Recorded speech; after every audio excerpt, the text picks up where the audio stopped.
Bonjour! Dans cette vidéo, je vais vous montrer comment déverrouiller le pavé tactile d'un ordinateur portable.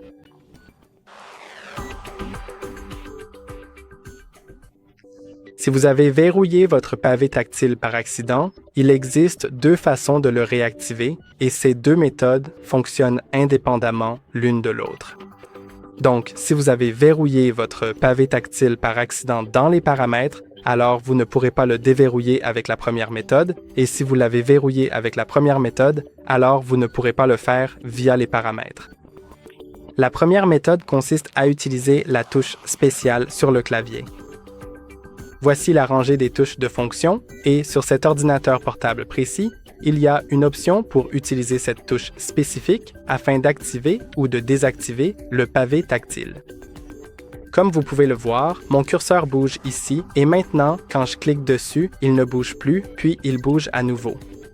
Parfois, il peut y avoir une icône différente, ou bien cela peut ne pas fonctionner avec un simple clic. Au lieu de cela, vous devrez appuyer sur FN et cette touche en même temps. Cela dépend de votre configuration. Cependant, si cela n'a pas aidé ou si vous n'avez tout simplement pas ce bouton, alors il vous faudra peut-être accéder aux paramètres. Mais comment accéder aux paramètres si le pavé tactile est désactivé et que vous n'avez pas de souris? Je vais maintenant vous expliquer comment faire. Pour cela, je vais vous montrer afin que vous puissiez voir l'écran ainsi que le clavier comme ceci. Et maintenant, tout d'abord, nous devons appuyer sur la touche Tab jusqu'à atteindre la barre de recherche. Voilà. Vous pouvez voir que j'utilise la touche Tab pour naviguer entre les différents éléments. Là, je suis sur l'application Microsoft Edge et je peux utiliser les flèches pour passer d'une application à l'autre. Ensuite, lorsque j'appuie sur Tab, je me retrouve sur le bouton Démarrer. Et si j'appuie à nouveau sur Tab, je me retrouve sur la recherche. Appuyez sur Shift-Tab pour revenir à la sélection précédente et vous pouvez ouvrir soit le menu Démarrer, soit la recherche. Les deux fonctionneront. Je vais donc cliquer sur Démarrer, car parfois il est possible de désactiver la recherche, mais pas le menu Démarrer. Donc pour tous les utilisateurs, il y aura toujours le bouton Démarrer. Ensuite, pour l'ouvrir, appuyez sur la barre d'espace.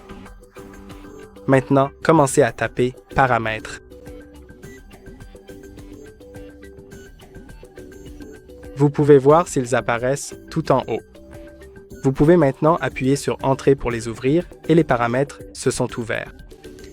Maintenant, il faut appuyer sur « Tab » comme ceci jusqu'à ce que vous soyez sur l'une des options de la barre latérale.